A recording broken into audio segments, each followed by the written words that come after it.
রাজপথে আমরা প্রত্যেকে যখন এইভাবে গুলির সামনে দাঁড়িয়েছিলাম, তখন আমাদের রাজনৈতিক নেতারা গিয়ে সেনানিবাসে আমাদেরকে ছাড়া বৈঠক করেছে। সেখানেই কিন্তু বাংলাদেশের পরের সরকার কেমন হবে তারা সেটা নির্ধারণ করে বের হয়েছে। যে রাস্তায় বসে আজকে পঙ্গু ছাত্রদের আন্দোলন করতে হয়, এই দৃশ্য আমরা দেখতে চাই না। শুধুমাত্র রাজনৈতিক স্বার্থে আমাদেরকে নিয়ে রাজনীতি করা হচ্ছে, আমাদের বিপ্লবীদেরকে নিয়ে রাজনৈতিক স্বার্থে আমাদেরকে সমর্থন দেওয়া হচ্ছে না। এখন একটি ভোটের ক্ষুধাও কিন্তু মানুষের রয়েছে বাংলাদেশে, কারণ দীর্ঘদিন তো ভোট দিতে পারে না মানুষ, কিন্তু ভোটও দিতে। সেদিন আমাদের বিপ্লব, সেদিন সেনানিবাস আর হচ্ছে বঙ্গভবনে আমাদেরকে ছাড়াই বিক্রি হয়ে গিয়েছে।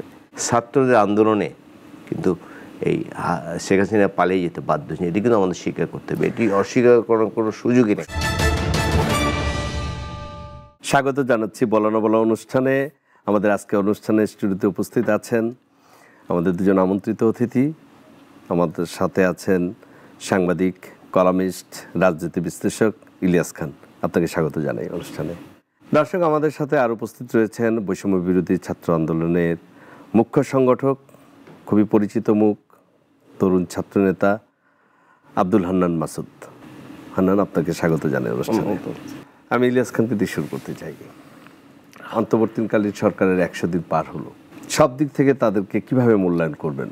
আপনার যে প্রত্যাশা, মানুষের যে প্রত্যাশা এবং যা দেখছি সব কিছু মিলে আপনার কাছে শুনতে চাই। আপনাকে ধন্যবাদ। আমার সহ আলোচক আব্দুল হান্নান মাসুদ এই যে জগদ্দল পাথরের মতো যে শাসন আমাদের উপর চেপে বসছিল, সেই পাথর সরাতে যারা মুখ্য ভূমিকা পালন করেছে আমাদের ছাত্র সমাজ, তাদের অন্যতম প্রতিনিধি এবং অনুষ্ঠান যারা দেখছেন, এবার বিপুল প্রত্যাশা নিয়ে কিন্তু এই সরকারের প্রতি মানুষের রয়েছে। কারণ আমাদের প্রত্যাশাগুলো, আমাদের আশাগুলো সবসময় আমরা পূরণ করতে পারিনি। আমাদের আগে যে সরকারগুলো ছিল, ধরুন 71-এর পর আমাদের প্রত্যাশা ছিল একটি বৈষম্যহীন বাংলাদেশ, একটি মানবিক বাংলাদেশ, একটি শোষণমুক্ত বাংলাদেশ। আমরা কিন্তু পাইনি। আপনি দেখবেন এরপর কী পেয়েছি আমরা, যে গণতন্ত্রের জন্য আমরা লড়াই করেছি। আমি একটু পূর্ব থেকে শুরু করলাম। সেই গণতন্ত্র হত্যা করা হয়েছিল বাকশালের মধ্যে দিয়ে। তারপরে আমাদের দুর্ভিক্ষ উপহার দেওয়া হয়েছিল। আমি গণমাধ্যমের কর্মী হিসেবে আমি বলতে চাই যে গণমাধ্যমগুলো বন্ধ করে দেওয়া হয়েছিল, সবাই এদের বেশি জানে। সুতরাং আমাদের প্রত্যাশা ব্যর্থ হয়েছে, আমাদের প্রত্যাশা পূরণ হয়নি। তারপরে ধর 90-এর গণ আন্দোলন যখন হয়, স্বৈরাচার এরশাদের পতন হয়, আমি তখন ঢাকা বিশ্ববিদ্যালয়ের ছাত্র, আমরা সেই আন্দোলনে ছিলাম। কিন্তু সেই গণতান্ত্রিক সরকারগুলো এর পরে যারা এসছে, আমাদের আশা কিন্তু পূরণ করতে পারে। বিশ্ববিদ্যালয়ের কথায় ধরুন, বিশ্ববিদ্যালয়ের শিক্ষক নিয়ে ভাইস চ্যান্সেলর নিয়োগ হয়েছে রাজনৈতিক বিবেচনায়, এবং এমন ঢাকা বিশ্ববিদ্যালয়ের অনেক শিক্ষক এখন অনেকে রাজনৈতিক বিবেচনায় নিয়োগ দেওয়া হয়েছে আমি শুনি। এবারে ব্যাপক প্রত্যাশা, বিপুল প্রত্যাশা মানুষ। এই কারণে যখন 90-এর গণ আন্দোলনটা হয়, শুধু ঢাকা বিশ্ববিদ্যালয় এবং কয়েকটি পাবলিক বিশ্ববিদ্যালয় এবং শিক্ষা প্রতিষ্ঠান কেন্দ্রিক আন্দোলন ছিল, কিন্তু এবার আন্দোলন ছিল কিন্তু সর্বব্যাপী। 100 দিন পূরণ হয়েছে। আমি আশাহত না, বাট খুব এখন পর্যন্ত পারফরমেন্সে আমি খুব ব্যক্তিগতভাবে খুব হ্যাপি না। এই কারণে আমি মনে করি এই সরকারের ক্ষমতায় এসে প্রথম কাজ ছিল দ্রব্যমূল্য নিয়ন্ত্রণ এবং আইন শৃঙ্খলা পরিস্থিতির উন্নয়ন, বাকি কাজগুলো পরে। কিন্তু এই দুটিতে সরকার খুব সফল হয়েছে বলে আমি মনে করি না। কারণ আলুর কেজি এখন 80-85 টাকা। বাংলাদেশের মানুষ, 90% মানুষ, আমি বলতে চাই, নিশ্চয় মাসুদও আমার সাথে একমত হবেন, যে এরা কিন্তু আপনার সংবিধান চেঞ্জ হলো, কি হলো, গণতন্ত্র কীভাবে থাকলে, এগুলো বোঝে না। এরা বোঝে আমি ভালোভাবে খেয়ে পরে বাঁচবো, আমার বাচ্চাদের স্কুলে পড়াতে পারবো, আমার মৌলিক চাহিদাগুলো ন্যূনতম, যে আমি হাসপাতালে গেলে চিকিৎসা পাবো, এটুকুই বোঝে। কিন্তু এখন ধরুন বাজারে এক ধরনের আগুন লেগেছে, বাজারে সব পণ্যের দাম বেড়েছে। সরকার বলছে যে না, ঠিক আছে, গত 15.5 বছর নানা অনিয়মের কারণে হয়তো বাজারের দামটি বেড়েছে, কিন্তু এই সরকারও সে আগের রাজনৈতিক সরকারগুলোর মতো বলছে যে সিন্ডিকেট নিয়ন্ত্রণ করছে। সিন্ডিকেট তো সরকারের চেয়ে বড় না ভাই, সরকার তো একটা বিগ মেকানিজম, আর সিন্ডিকেট তো এত বড় মেকানিজম না। সুতরাং আমি মনে করি এই সরকার একটু সুবিধাও আছে দ্রব্যমূল্য নিয়ন্ত্রণ, কারণ সিন্ডিকেট যখন রাজনৈতিক দল যখন ক্ষমতায় থাকে, এরা কিন্তু রাজনৈতিক দলের কোনো না কোনোভাবে সমর্থক এরকম। সুতরাং অনেক কিছু সরকার ইচ্ছেগুলো কিন্তু করতে পারে না, বাট এই সরকার কিন্তু সেই সুবিধা আছে, কারণ এটা কোনো রাজনৈতিক দল না, এটা রাজনৈতিক ব্যক্তিত্ব না। আমাদের যে সরকার প্রধান, তিনি একজন বিশ্ববরেণ্য ব্যক্তি, অন্যান্য যারা আছেন দেশখ্যাত মানুষ সবাই, কিন্তু তাদের কোনো রাজনৈতিক অ্যাফিলিয়েশন নাই। সুতরাং তাদের এই সুযোগটা কিন্তু আছে। কারা কিভাবে এটা করছে এটা নিয়ে একটা গবেষণা হতে পারে। যেমন ধরুন রংপুরে 20 টাকা কেজির সবজি ঢাকায় এসে হয়ে যায় 100 টাকা। এটা কেন হচ্ছে? এটা কিন্তু আমরা সব সময় শুনে আসছি। আমি আগের সরকারগুলোর মধ্যে কালকে কথা শুনেছি, আমার মনে হয় বাণিজ্য উপদেষ্টাই বলেছেন, আমি এই মুহূর্তে ভুলে গেছি, যে রোজায় যাতে দাম ঠিক থাকে সেই চেষ্টা তারা করবেন।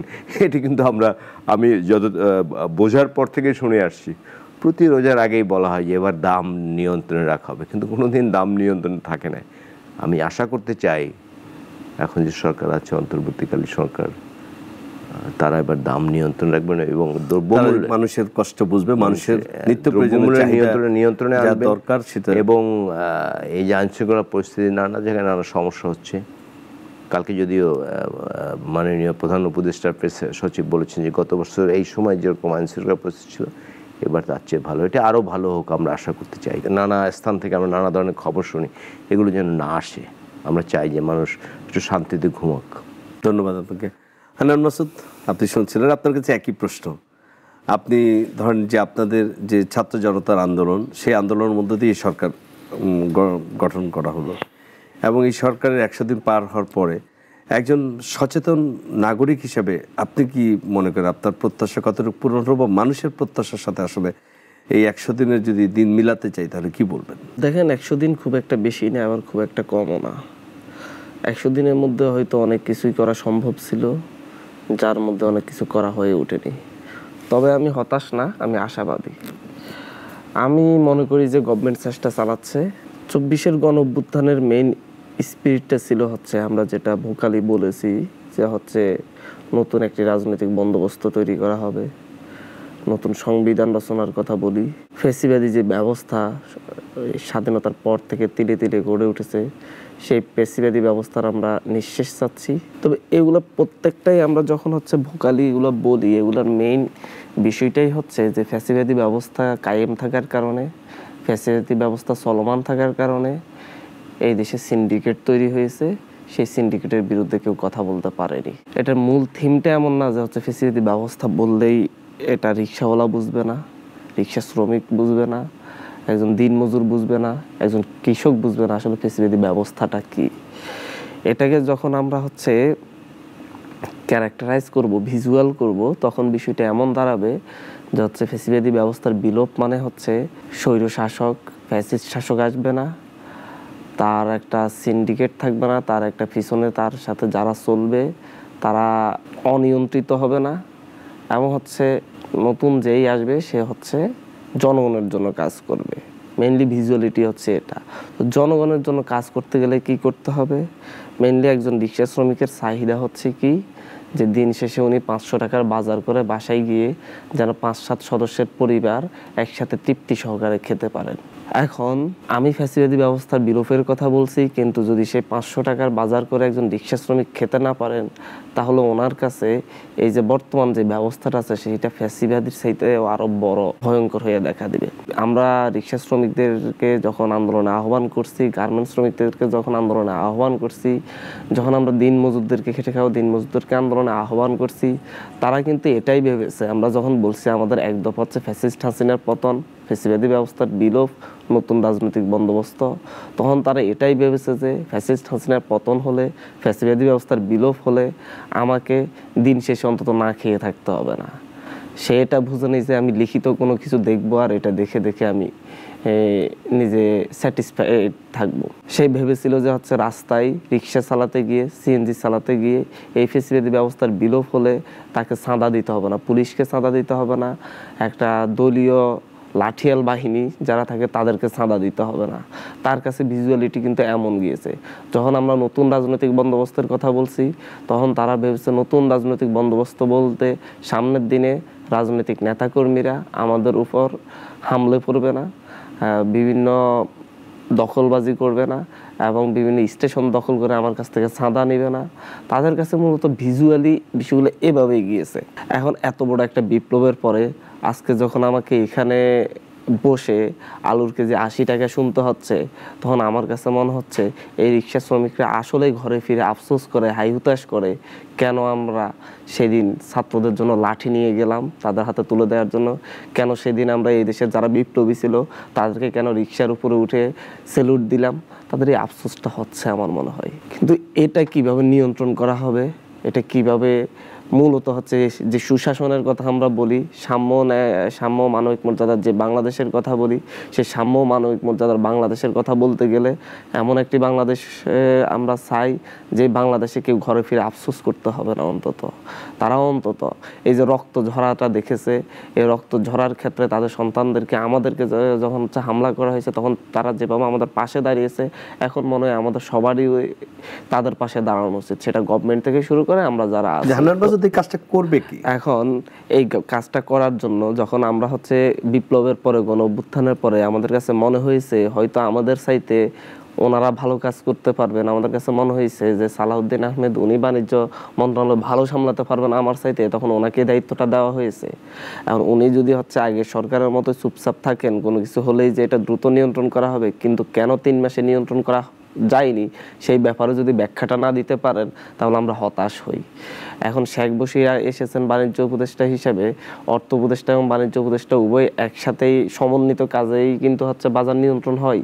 তো হচ্ছে 2 উপদেষ্টা যদি আমাদের সামনে যদি এখন এসে না বলতে পারেন যে আগামী 2 মাসের জন্য তিনি কেমন পরিকল্পনা ঠিক করেছেন যার মাধ্যমে এই যে রিক্সা শ্রমিকরা আর 80 টাকা দিয়ে আলু কিনে খেতে হবে না, চালের কেজি সেই হাসিনার আমলে যেটা 70 টাকা ছিল এখন তো সেটা 65 টাকা হয়ে যাওয়ার কথা ছিল, কেন হচ্ছে না, বা 67 টাকা হতো, তাহলে আমার হাসিনার শাসন থেকে রিক্সা শ্রমিকরা যে এরকম হাসিনার শাসনে আগেই ভালো ছিলাম, আগেই ভালো ছিলাম বলার কোনো সুযোগ নেই। আগেই ভালো ছিলেন কিভাবে, এই যে এখানে বসে সরকারের সমালোচনা করতে পারছি এভাবে নাম ধরে ধরে, যারা বলছে যে তারা মূলত হচ্ছে আফসোস পার্টি, আফসোস লীগ, এরা মূলত হচ্ছে এই দেশের নতুন পরিবর্তন চাই না।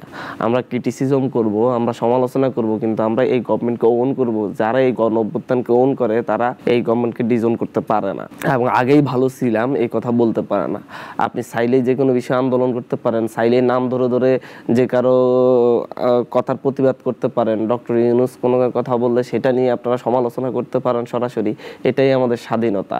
এই যে নাহিদ ইসলামের সামনে দাঁড়িয়ে নাহিদ ইসলামেরকে নিয়ে স্লোগান দেওয়া এবং সেখানে দাঁড়িয়ে নাহিদ ইসলাম তাদের কাছে দাঁড়িয়ে সেই বিষয়টা যে আমি আপনাদের ম্যান্ডেট নিয়ে এখানে এসেছি, আপনারা আমাকে সরে যেতে বলে আমি এখান থেকে সরে যাওয়ার সুযোগ নেই, কারণ আপনারাই আমার হচ্ছে বৈধতা, এই রকম স্বীকৃতি কতজন দিয়েছে। তো এই দেশে আমিও একটা কথা বলি, এই গণ অভ্যুত্থানের বৈধতা এই দেশের রিক্সা শ্রমিক, খেটে খাওয়া মজুর, এই দেশের গার্মেন্টস শ্রমিক, প্রত্যেকেই, সকলকে নিয়ে আমাদের চলতে হবে। সকলের জীবন স্টাইল, জীবন ধারণা পদ্ধতি কতটা আমরা উন্নত করতে পারি সেটার উপর আমাদের এই বিপ্লবের সার্থকতা নির্ভর করবে। যেই কথাগুলো আমি বলেছি যে হচ্ছে ফ্যাসিবাদী ব্যবস্থা বিলোপ বলি, সেটার বিলোপও কিন্তু সেটা বিলোপ হলে, সেটা সমাধান হলে বাজার নিয়ন্ত্রণও হবে। একইভাবে নতুন সংবিধান রচিত হলে সেখানে আর হচ্ছে রাজনৈতিক যে হানাহানি মারামারি সেটাও থাকবে না। তো সব মিলিয়ে আমরা এমন একটি বাংলাদেশই কিন্তু দেখতে চাই। এখন যে সংবিধানের উপরে দাঁড়িয়ে মানে আপনাদের যেটা থেকে বলা হচ্ছিল যে প্রথমে যেটি আমাদের মাহফুজ আলম বলেছিলেন যে যেদিন 5ই আগস্টের পরে আসলে সংবিধানের কোনো অস্তিত্ব ছিল না, একটা প্রশ্ন যে তাহলে এই সংবিধানের অধীনেই আবার আমরা এই সরকার কেন গঠন করলাম এবং এই সংবিধানের অধীনে কেন আবার নতুন করে 3 জন উপদেষ্টা শপথ নিলেন, এটি একটা প্রশ্ন এসেছে। একটু কি পরিষ্কার করে বলবেন যে সাথে সাথে আরেকটু জানতে চাই যে সংবিধান রচনা নতুন করলে এই সংবিধান রচনা নিয়ে আবার যারা স্টেক হোল্ডার আছেন তাদের একটা দ্বিমত আছে। তারা বলছেন যে সংবিধান সংস্কার হতে পারে কিন্তু সেইটার একটা আলোচনা এটা চলতেই থাকবে, কিন্তু এইটা আসলে তারা মনে করছে এটা জাতীয় সংসদ ছাড়া কেউ ম্যান্ডেট এই বৈধতা দিতে পারবে না। এই বিষয়টা একটু পরিষ্কার করে বলবেন। দেখেন যে হচ্ছে প্রথমত আপনি বললেন কেন এই সংবিধানের মাধ্যমে শপথ নেওয়া হলো। এখন একটা কথা, এটা একটা বিতর্ক আছে, আমি এই বিতর্কের জায়গায় একটা কথা বলি। বাংলাদেশে ডক্টর বদরুদ্দোজা চৌধুরীর রাষ্ট্রপতি হয়েছিলেন, তার অধীনে অনেক মন্ত্রীরা শপথ নিয়েছেন, কিন্তু ওনাকে যখন সরিয়ে দেওয়া হয়েছে তখন কি হচ্ছে ওই মন্ত্রীদের মন্ত্রিত্ব চলে গিয়েছে। ঠিক একইভাবে বাংলাদেশে যখন হচ্ছে আমরা শাহাবুদ্দিন চুপ্পুর আন্ডারে শপথ নিয়েছে তাই বলে শাহাবুদ্দিন চুপ্পুকে সরিয়ে দেওয়ার কোনো মানে সরিয়ে দেওয়া যাবে না এরকম আলাপও কিন্তু হয়েছে। তো একইভাবে আমি সংবিধানের ব্যাপারে একই কথা বলি, সংবিধান যেটা মানে হচ্ছে চলমান সংবিধান ছিল সেটার অধীনে শপথ নিয়েছে, সেটার অধীনে শপথ নেওয়ার মেইন একটি কারণ হচ্ছে সেদিন যখন আমরা রাজপথে গুলি খাচ্ছিলাম, যখন হচ্ছে আসিফ মাহমুদের দুই পাশে 6 জন লাশ পড়তেছিল সানখারপুল পার হওয়ার সময়, যখন নাহিদ ইসলাম গুলির মুখে দাঁড়িয়ে আমি আজকে মরে যাব বলে বলে 5-7 জন মিলে টেনে ধরে রাখতে চাচ্ছিল না, যেহেতু আমার ভাই মরতেছে, এরকম পরিস্থিতি যখন রাজপথে আমরা প্রত্যেকে যখন এইভাবে গুলির সামনে দাঁড়িয়েছিলাম, তখন আমাদের রাজনৈতিক নেতারা গিয়ে সেনানিবাসে আমাদেরকে ছাড়া বৈঠক করেছে। সেখানেই কিন্তু বাংলাদেশের পরের সরকার কেমন হবে তারা সেটা নির্ধারণ করে বের হয়েছে। এমনকি তারা সবচাইতে বড় প্রতারণা করেছে, বঙ্গভবনে যাওয়ার সময় আমাদের 3 জন ছাত্র প্রতিনিধি, 3 জন সমন্বয়ক নাম দিয়ে 3 জন ছাত্রকে নিয়ে গেছে যারা বৈষম্যবিরোধী ছাত্র আন্দোলন সমন্বয়ক ছিল না, বঙ্গভবনে নিয়ে গিয়েছে এবং তাদের মাধ্যমে সরকার রিফর্মের চেষ্টা করেছে, বৈধতা নিতে চেয়েছে। তাহলে যেখানে নাহিদ ইসলাম আছে, আসিফ মাহমুদ আছে, আমরা যারা হচ্ছে এই আন্দোলনের সামনে থেকে নেতৃত্ব দিয়েছে, আমাদেরকে ছাড়াই কিন্তু সেদিন এই সিদ্ধান্ত নেয়ার জন্য তারা সেনানিবাস এবং বঙ্গভবনে তারা আমাদেরকে ছাড়াই গিয়েছে। তারপর আমাদেরকে সেখান থেকে বার্গেনিং করে আমাদেরকে সেই সেনানিবাসে না গিয়ে সেই বঙ্গভবনে না গিয়ে না, কিন্তু ওই রাতে তো 13 জনকে যে ডাকা হলো সেটা কি তার আগের ঘটনা? সেটা পরের দিন রাতের ঘটনা বা হচ্ছে 6 তারিখ রাতের ঘটনা মেবি। আমি বলতেছি হচ্ছে 5ই আগস্ট দুপুর বেলা সেনানিবাসের ওখানে বৈষম্যবিরোধী ছাত্র আন্দোলনের কাউকে ছাড়াই প্রত্যেকটা রাজনৈতিক দল গিয়ে সেখানে বৈঠক করেছে এবং সেদিন বিকালে বঙ্গভবনে প্রত্যেকটা রাজনৈতিক দলের নেতারা গিয়েছে, সেখানে বৈষম্যবিরোধী ছাত্র আন্দোলনের কেউ ছিল না। তো হচ্ছে এই যে আমরা যখন রাজপথে গুলি খাচ্ছি তখন তারা এসি গাড়িতে করে সেনানিবাস টু বঙ্গভবন ঘুরে বেড়াচ্ছিল, এটার কারণ এবং এটা ব্যাখ্যা আজ পর্যন্ত রাজনৈতিক দলগুলো দেয় নাই। এটা সেই দিনই বিপ্লবীদের সাথে গণ অভ্যুত্থানে যারা জীবন বাজি রেখেছে তাদের সাথে প্রতারণা করা হয়েছে। এখন ঠিক একইভাবে যদি বলেন যে হচ্ছে রাস্তায় গুলি খেয়ে শেখ হাসিনার পতন ঘটিয়ে নতুন সরকারের বৈধতা আমরা দিয়েছি, নাহিদ ইসলামরা দিয়েছে, আসিফ মাহমুদরা দিয়েছে, সেদিন যেমন ওনারা এসি গাড়িতে করে চড়ে এখান থেকে ওখানে দৌড়াইছেন, ঠিক একইভাবে এখনো যখন হচ্ছে আমরা সেই দিনে আমরা বৈধতা নিয়ে এসেছি যে রাস্তায় গুলির সামনে দাঁড়িয়ে যেই সংবিধান কাটাছেঁড়া করে বারবার কাটাছেঁড়া করে এই দেশে ফ্যাসিবাদকে কায়েম করা হয়েছে, যেটা মুজিববাদী সংবিধান, যেটা ভারতের প্রেসক্রিপশনে তৈরি সংবিধান, সেই সংবিধান বাতিল করতে হবে, সেই বৈধতা আমরা সেই দিনই নিয়ে এসেছি। এখন কথা হচ্ছে আমরা যদি এটা নিয়ে যদি আলাদাভাবে মুভ করতে চাই, আমরা মনে করি এটা জাতীয় ঐক্যের ক্ষেত্রে ঘাটতি দেখা দিতে পারে, যেহেতু রাজনৈতিক দলগুলো বড় স্টেক রাখে। সেই কারণে আমরা তাদের কাছে যাচ্ছি, তাদের সাথে কথা বলছি যে আমাদের এই ব্যাপারে আপনারা সম্মতি দেন, সবাই মিলে আমরা এই কাজটা করি। কিন্তু অজ্ঞাত কারণে, যে কোনো একটা রহস্যজনক কারণে মনে হচ্ছে যে হচ্ছে এই সংবিধানেই থাকতে ওনারা মানে হচ্ছে খুব ভালো ফিল করেন এবং এই সংবিধানে থাকতেই তারা সবচাইতে আরো ভালো স্বস্তি বোধ করেন। এটা সবচাইতে আমাদের এই বিপ্লবের জন্য আমাদের সবচাইতে বড় রেড লাইন এন্ড সবচাইতে বড় আমাদের জন্য অস্বস্তিকর অবস্থা। আমরা একই সাথে চুপ্পুর মতো যে শেখ হাসিনার পায়ে ধরে সালাম করতে না পারার কারণে যার অনেক দুঃখ হয়েছিল, অনেক দুঃখ ভরাক্রান্ত হৃদয় নিয়ে এই কথা বলেছিল, সে আজকে আমাদের মাথার উপরে রাষ্ট্রপতি পদে আছে। সেটা আমাদের বিপ্লবীরা, আমরা যারা রাজপথের গুলির সামনে দাঁড়িয়েছি তাদের জন্য এটা সবচেয়ে হৃদয় রক্তক্ষরণ হচ্ছে। যেদিনই দেখি আমার দেশের রাষ্ট্রপতি শাহাবুদ্দিন চুপ্পু, সেদিনই আমার হৃদয় রক্তক্ষরণ হয়। আমাদের এই ছোট ছোট বিষয়ে আমাদেরকে শুধুমাত্র রাজনৈতিক স্বার্থে আমাদেরকে নিয়ে রাজনীতি করা হচ্ছে, আমাদের বিপ্লবীদেরকে নিয়ে রাজনৈতিক স্বার্থে আমাদেরকে সমর্থন দেওয়া হচ্ছে না। এই বিষয়গুলো আমরা আসলে জাতির কাছে ক্লিয়ার করা উচিত। আপনি যেভাবে বললেন আমি ঠিক একইভাবে বললাম যে সেদিন আমাদের বিপ্লব, সেদিন সেনানিবাস আর হচ্ছে বঙ্গভবনে আমাদেরকে ছাড়াই বিক্রি হয়ে গিয়েছে। যাদেরকে নিয়ে গিয়েছিল যে 3 জনকে, তাদেরকে কি আপনারা আইডেন্টিফাই করতে? হ্যাঁ, আমরা আইডেন্টিফাই করেছি। তার মধ্যে একটি নির্দিষ্ট ছাত্র সংগঠনের ছাত্র নেতাও ছিলেন। বলুন কোন সংগঠন? নামটা আমি না বলি, যে হচ্ছে না বললে আপনি পরিষ্কার বলতে পারেন না, আমি আপনারাই এটা গেটে বের করুন, আপনারাই জানেন সেই 3 জন কারাগারে গিয়েছে, সেদিন সংবাদ মাধ্যমে নিউজও হয়েছে।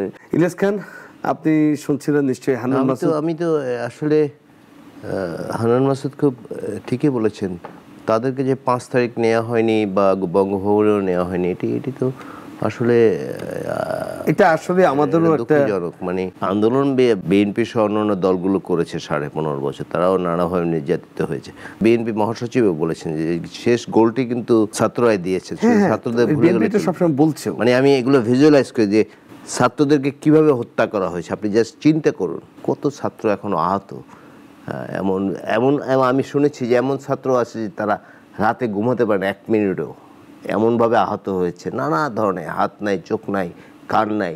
এই স্যাক্রিফাইস, এই যে এটি কিন্তু বিফলে যেতে পারে না। পুরো দেশবাসীর ঐক্যবদ্ধ হওয়া উচিত যে ছাত্ররা যা করেছে, আমাদের যে বিজয় তারা এনে দিয়েছে, এই বিজয় যাতে সুসংহত হয়। সুতরাং আমি বলতে চাই ছাত্রদের স্যাক্রিফাইস সেটি যথাযথ মূল্যায়ন করা উচিত। তাদের চাওয়া, তাদের পাওয়া, এগুলো আমাদের দেখতে হবে। যেমন ধরুন এই ছাত্রদের, আহত ছাত্রদের বিষয়ে আমি একটি টেলিভিশনে বলেছি যে এদের দেশের বাইরে নিয়ে চিকিৎসা করা যেতে পারে, এদের ফ্যামিলি যাতে সাফার না করে। কিন্তু কত 10,000 কোটি টাকা, 20,000 কোটি টাকা, 30,000 কোটি টাকা, 40,000 কোটি টাকা, এই রাষ্ট্রের জন্য এটি এখন কোনো বিশাল অঙ্কের টাকা কিন্তু না। 10,000 কোটি টাকা তো মুজিবের মূর্তি বানাতেই খরচ হয়েছে।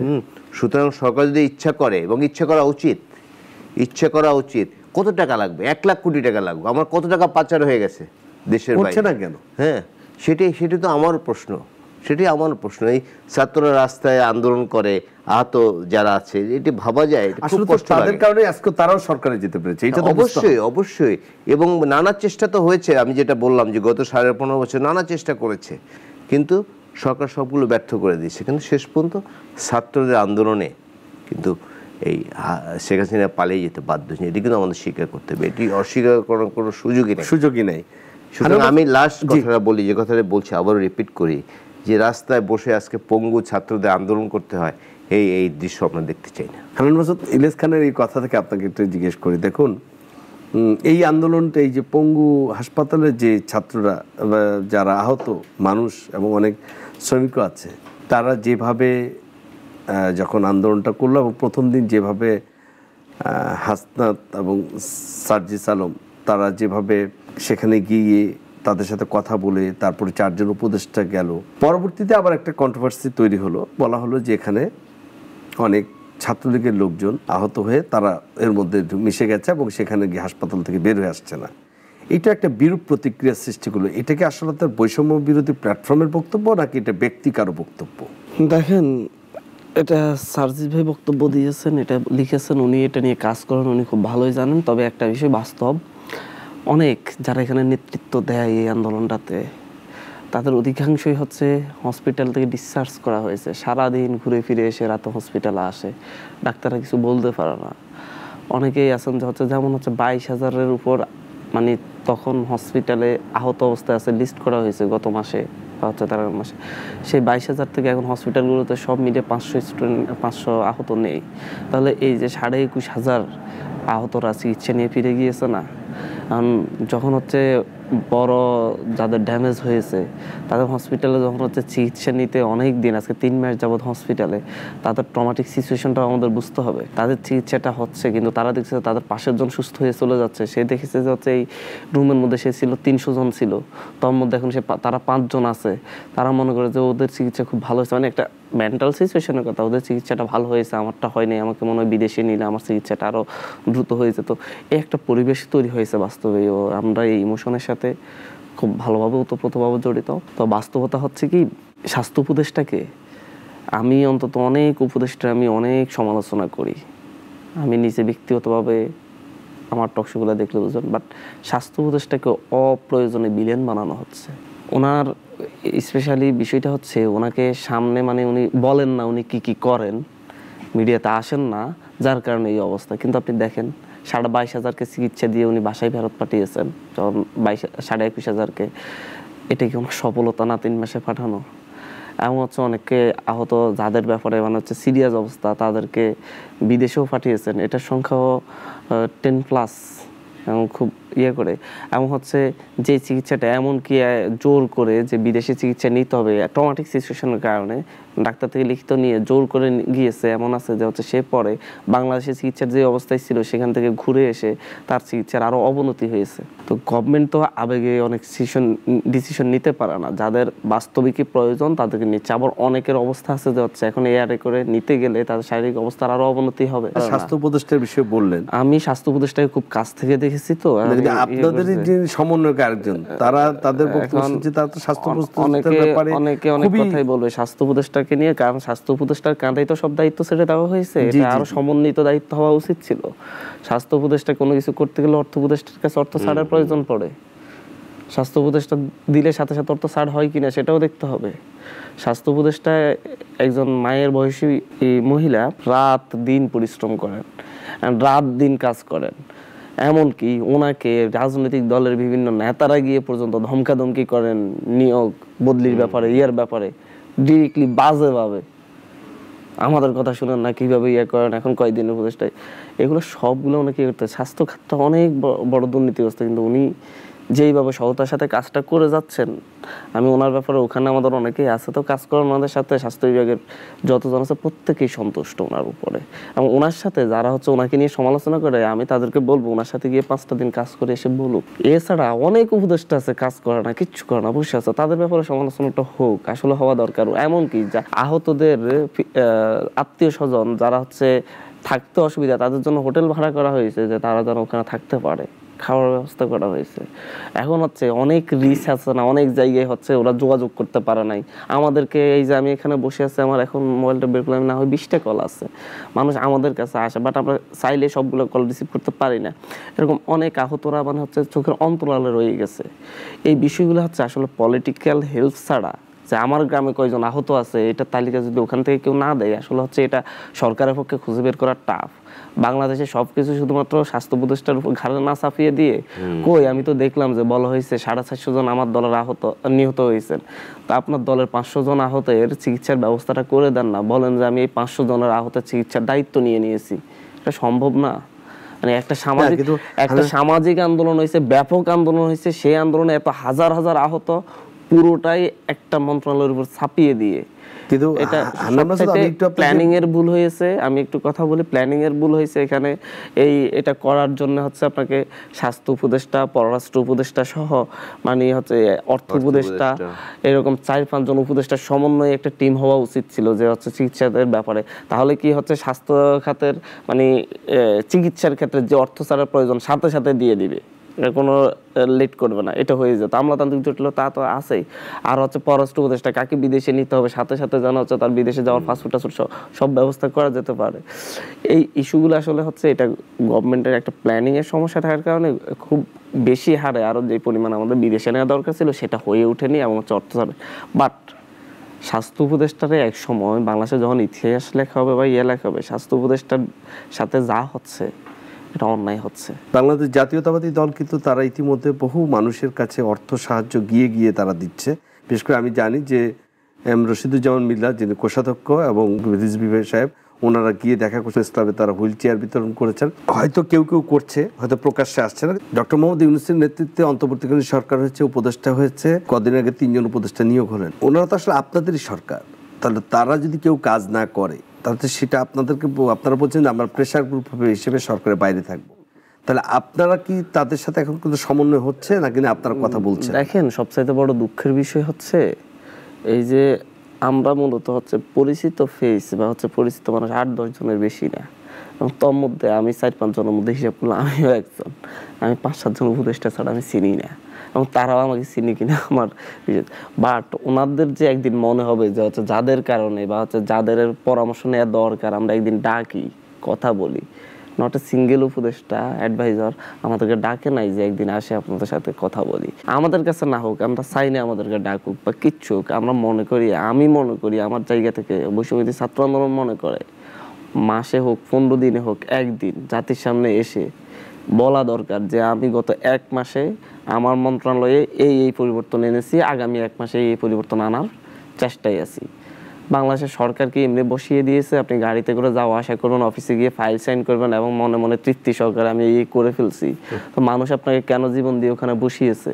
মানুষ আপনাকে বসিয়েছে, আপনি মানুষকে বলবেন, মানুষ আশাবাদী। আজকে আহতরা যে রাস্তা আন্দোলন করছে, তারাও যদি জানতো তাদের পায়ের বিনিময়ে, তাদের হাতের বিনিময়ে, তাদের চোখের বিনিময়ে বাংলাদেশের আজকে এই মন্ত্রণালয়ে এই পরিবর্তন হচ্ছে, তারা আশাবাদী হইতো। যাই হোক, আমি হাত হারালো, আমার দেশের জন্য কাজ হচ্ছে। তারা তো এই কারণে রাস্তায় নেমেছে, দেশের পরিবর্তনের জন্য, তাদের জন্য না। আপনি ভিতরে ভিতরে 1000টা কাজ করেন, অন্তত মানুষের কাছে বলেন, এটা আহতরা মানসিক শক্তিটাও পাবে। আপনি তো দীর্ঘ সময়ের জন্য আসেন নাই, আপনাকে দায়িত্ব দেওয়া হয়েছে আপনার সংস্কারের জন্য, আপনি মানুষের আগের অবস্থা থেকে মানুষের উন্নতি ঘটানোর জন্য। কি করছেন আমি তো জানি না। আপনি মনে করি যে আপনি সব পরিবর্তন করে ফেলছেন, আমি তো জানি না আপনি কি পরিবর্তন করছেন। আপনাদের প্রতিনিধি, আপনারা তাদের কাছে বলেন না কেন? দেখেন, আমরা আসিফ মাহমুদ এবং নাহিদ ইসলাম তো সরকারের উপদেষ্টা, সরকারের উপদেষ্টা হিসেবে আসিফ মাহমুদ, নাহিদ ইসলাম যে কোনো কিছুটা দৌড়াতে হচ্ছে। শিক্ষা মন্ত্রণালয়ের সমস্যা, আসিফ মাহমুদ নাহিদ ইসলামকে লাগবে, সেখানে গিয়ে দাঁড়িয়ে আসিফ মাহমুদ নাহিদ ইসলাম না বললে কিচ্ছু হচ্ছে না। স্বাস্থ্য মন্ত্রণালয়ের সমস্যা, সেখানে গিয়ে আসিফ মাহমুদ নাহিদ ইসলামকে লাগবে। অর্থ মন্ত্রণালয়, বাণিজ্য মন্ত্রণালয়ের সমস্যা বাজার সিন্ডিকেট, সেখানে আসিফ মাহমুদ বাজারে বাজারে গিয়ে ঘুরে বাজার নিয়ন্ত্রণের জন্য চেষ্টা করতে হবে। এমনকি তাহলে তো আমরা শুধু আসিফ আর নাহিদ ছাড়া আর কোনো উপদেষ্টার দরকার আছে? মাহফুজ আলম তো দৌড়াচ্ছে, উনি তো কোনো পদে নেই। মাহফুজ আলম তো এই আর আপনার প্রধান উপদেষ্টা সহকারী হিসেবে খুব এখন তো উনি উপদেষ্টা ভালো ভূমিকা রেখেছেন, এখন কাজ করবেন। আমি বলতে উনি তো হয়েছেন কয়েকদিন, আমি এই তিনজন নিয়ে এখন প্রশ্ন তুলতে চাচ্ছি না, ওনারা কাজ করে আমি দেখতে চাচ্ছি, ওনারা বলুক এক মাসের মধ্যে কি করবে। নাহিদ মাহফুজ আব্দুল্লাহকে তো এখনো দেওয়া হয়নি, মন্ত্রণালয় দেওয়া হয়নি, যদি দেওয়া হয় তখন আরো বেশি কথা বলা যায়। বাট বাকিদেরটা কতটা দৃশ্যমান? আপনার প্রশ্ন খুবই যৌক্তিক জনাব ইলিয়াস খান, আপনি তো শুনলেন, তাহলে তো এটা তো খুবই যে দুইজন তিনজনই কি আসলে সবকিছু করবে বা তাদের উপর সম্ভব? সেরকম হলে তো ওনারা না থেকে আমরাই চলে যাই, তাহলে আমরা সবাই মিলে উপদেষ্টা হই, ওনারা থাকার দরকার নাই, যদি ওনারা কাজ সেটি আমাদের প্রত্যাশা না। হান্নান যেটি বললেন যথাযথই বলেছেন, যদি না পারেন দেশে সংস্কার কি করছেন কিন্তু দৃশ্যমান হচ্ছে না, আমি দেখছি না যে তারা কিছু কি করছেন। যেমন অনেকগুলো কমিটি হয়েছে, তাদের পারফরমেন্স কি এখনো জানি না। আর সংস্কার তো একটি দীর্ঘমেয়াদী প্রক্রিয়া।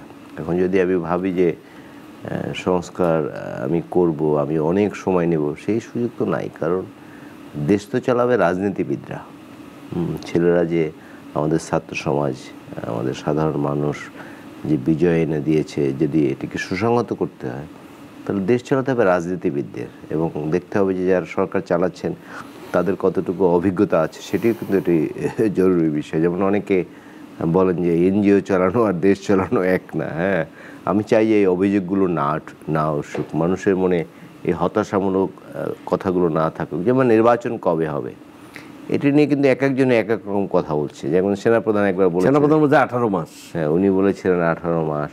আবার অনেকে বলেন যে সংস্কারের পরে নির্বাচন, যদি আমি ভুল না জেনে থাকি। তো সংস্কার তো একটা দীর্ঘমেয়াদী প্রক্রিয়া, সংস্কার সবসময় হতে থাকে। হান্নান ঠিকই বলেছেন যে তাদের যে কি উদ্যোগগুলো, ধরুন একটা টাইম ফ্রেম আছে না, যে আমি 1 বছর যদি ক্ষমতায় থাকি আমি এটা করব, বা আমি যদি 1.5 বছর ক্ষমতায় থাকি এটা করব, কিন্তু তাদের কিন্তু সেরকম কোনো প্ল্যান বা আমাদের দৃষ্টিগোচর হচ্ছে। আমাদের যে মূল সংকটগুলো এখন রয়েছে, যেমন নির্বাচন কমিশনের একটি বিরাট সংকট, বাংলাদেশের নির্বাচন কমিশন, নির্বাচনকে বলা হয় নির্বাসনে পাঠানো হচ্ছে। এই যে তরুণ প্রজন্ম আন্দোলন করেছে, ওরা ভোটার হয়ে কোনোদিন কিন্তু ভোট দিতে পারেনি, কারণ বাংলাদেশের নির্বাচনকে নির্বাসনে পাঠানো হয়েছে। আপনি পার্লামেন্টে ভোট দিতে পারেন, ওকে আপনি স্থানীয় সরকার দিবেন, সেখানে কোনো ভোট নাই। ট্রেড বডিতে কোনো ভোট নাই, প্রফেশনাল বডিতে কোনো ভোট নাই, কোনো ইউনিভার্সিটিতে কোনো ভোট নাই।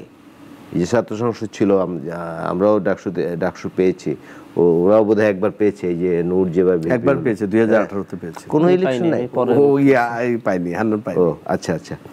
তারপরে ধরুন কোনো কলেজে কোনো ছাত্র সংসদ নির্বাচন নাই। পুরো দেশ থেকে ধরেন এফবিসিসির সভাপতি কে হবে, আমার নিশ্চয়ই মনে হচ্ছে, আমি যখন সাংবাদিক শুরু করি এগুলো একটা বিরাট উৎসবের মতো ছিল। এফবিসিসির নির্বাচন, বিএম এর নির্বাচন, ইন্ডিয়ান ইনস্টিটিউটের নির্বাচন, মধ্যে কথা যে মানুষের প্রতিনিধি নাই, কোথাও কোনো মানুষের প্রতিনিধি। বিশেষ জায়গা থেকে বলে দেওয়া হয় উনি এফবিসিসির সভাপতি, সেটা ওনার সাবেক প্রধানমন্ত্রীর পরিবারের কেউ হতে পারে, যেমন এফবিসিসির সভাপতির তাদের আশীর্বাদ পুষ্টি কেউ হলে।